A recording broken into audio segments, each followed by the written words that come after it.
ভূমিকম্প অথবা ভূমিকম্পের ঝুঁকিতে বাংলাদেশ। রচনা। ভূমিকা। প্রাকৃতিক কিংবা কৃত্রিম দুই কারণেই ভূমিকম্প হতে পারে।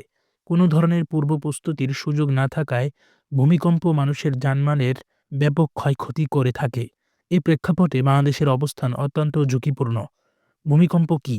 ভূপৃষ্ঠের কম্পন তরঙ্গ থেকে যে শক্তির সৃষ্টি হয় ভূমণ্ডলে তা ভূমিকম্পের মাধ্যমে প্রকাশ পায়। সমুদ্রের নিচে ভূগাঠনিক কারণে সুনামি সৃষ্টি হয় এবং গভীর সমুদ্রে অবস্থানকালে এর উপস্থিতি বোঝা যায় না বলে সতর্কীকরণে বেশি সময় পাওয়া যায় না। এই তরঙ্গ ভূগর্ভের কোনো অঞ্চলে উৎপন্ন হয় এবং তা চতুর্দিকে ছড়িয়ে পড়ে। এ কম্পন মাত্র কয়েক সেকেন্ড থেকে ১ বা ২ মিনিট স্থায়ী হয়। ভূমিকম্পের কারণ। সাধারণত ৩টি প্রধান কারণে ভূমিকম্পের উৎপত্তি হয়ে থাকে। প্রথমত, ভূপৃষ্ঠে ভূপৃষ্ঠ অনেক প্লেট এর সমন্বয়ে গঠিত। এই প্লেটগুলো একটি আরেকটির থেকে আলাদা থাকে ফল্ট বা ফাটল দ্বারা। এই প্লেটগুলোর নিচেই থাকে অভ্যন্তরের সকল গলিত পদার্থ। কোনো প্রাকৃতিক কারণে এই গলিত পদার্থগুলোর স্থানচ্যুতি ঘটলে প্লেটগুলোরও কিছুটা স্থানচ্যুতি ঘটে। এ কারণে একটি প্লেটের কোনো অংশ অপর প্লেটের তলায় ঢুকে যায়, যার ফলে ভূমিতে কম্পন সৃষ্টি হয়, যা ভূমিকম্পের সৃষ্টি করে। দ্বিতীয়ত, কখনো কখনো আগ্নেয়গিরির বিস্ফোরণ ও গলিত লাভা উৎক্ষিপ্ত হওয়ার কারণে ভূমিকম্পের সৃষ্টি হতে পারে।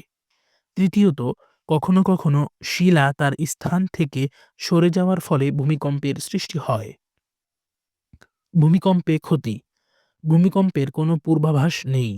তাই ভূমিকম্পে বাংলাদেশের অসংখ্য ঘরবাড়ি ধসে পড়বে, রাস্তাঘাট, ব্রিজ ভেঙে পড়বে, মানুষসহ অসংখ্য প্রাণী মৃত্যুর কোলে ঢলে পড়বে। যদি কখনো বাংলাদেশে বড় ধরনের ভূমিকম্প হয়, তাহলে সারা দেশ একটি ধ্বংসস্তূপে পরিণত হবে। ভূমিকম্পের পূর্ব প্রস্তুতি। ভূমিকম্পের পূর্ব প্রস্তুতি হিসেবে যে ব্যবস্থাগুলো গ্রহণ করা প্রয়োজন তা হলো: আপনি যে ভবনটিতে অবস্থান করছেন সেটি ভূমিকম্প রোধক কিনা খোঁজ নিন। থাকলে কত মাত্রার ভূমিকম্প সহনীয় এবং না থাকলে এত দুর্বল ভবনে রেট্রোফিটিং এর ব্যবস্থা নিন। আপনি কি পরিমাণ ঝুঁকিপূর্ণ এলাকায় আছেন তা জেনে নিন। পরিবারের সবার সঙ্গে বসে আশ্রয়ের ব্যাপারে পরিবারের ইমার্জেন্সি প্ল্যান ঠিক করুন।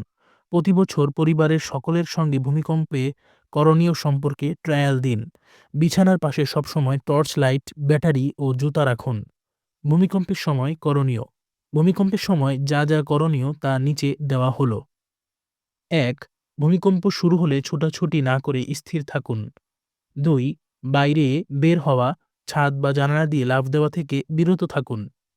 ৩. ভূমিকম্প শুরু হলে মেঝেতে বসে পড়ুন, তারপর কোনো ডেস্ক বা টেবিলের নিচে প্রবেশ করুন। ৪. ভবনে ভূমিকম্প রোধক ব্যবস্থা থাকলে ভবন ধসের আশঙ্কা কম থাকে, সুতরাং তখন ভবনে অবস্থান করাই সবচেয়ে বেশি নিরাপদ।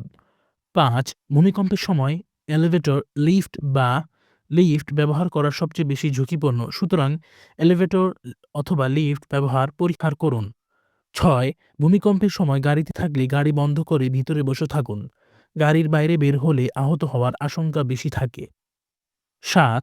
মেইন শক বা মূল ভূমিকম্প হওয়ার আগে ও পরে মৃদু বা মাঝারি মাপের ভূমিকম্প হওয়ার আশঙ্কা থাকে, যাকে বলা হয় ফোরশক এবং আফটারশক। এ সময়েও সতর্ক থাকতে হবে, কেননা আফটারশক বা ফোরশক থেকেও বড় ধরনের ক্ষতি হতে পারে। সর্বশেষ ৮. ভূমিকম্পের সময় গ্যাস ও বিদ্যুতের মেইন সুইচ বন্ধ করে দিন। ধ্বংসস্তূপে আটকে পড়লে করণীয়। ভূমিকম্পে ধ্বংসস্তূপে আটকে পড়লে যা যা করণীয় তা হলো: হাতে রুমাল, তোয়ালে বা চাদর থাকলে হালকাভাবে নাক মুখ ঢেকে রাখুন, যাতে ধ্বংসস্তূপের ধূলাবালি নাকে মুখে প্রবেশ করতে না পারে। হাতে টর্চ থাকলে জ্বালান, ম্যাচ জ্বালাবেন না, কেননা গ্যাসের পাইপ লিক থাকলে আগুন লেগে যেতে পারে। কাউকে চিৎকার করে না ডেকে মুখে শিস বাজিয়ে, হাতে রেফারির বাঁশি থাকলে বাঁশি বাজিয়ে অথবা কোনো কিছুতে শব্দ করে বা ইশারায় ডাকুন, এতে মুখে ধুলাবালি প্রবেশ করবে না। উপসংহার: ভূমিকম্প ঝুঁকিপূর্ণ দেশ হিসেবে আমাদেরকে অবশ্য সতর্কতা অবলম্বন করা প্রয়োজন, কেননা শক্তিশালী ভূমিকম্পের বিপর্যয় মোকাবেলা করতে সকল প্রকার প্রস্তুতি নিয়ে রাখতে হবে। এজন্য সকলকে এগিয়ে আসতে হবে।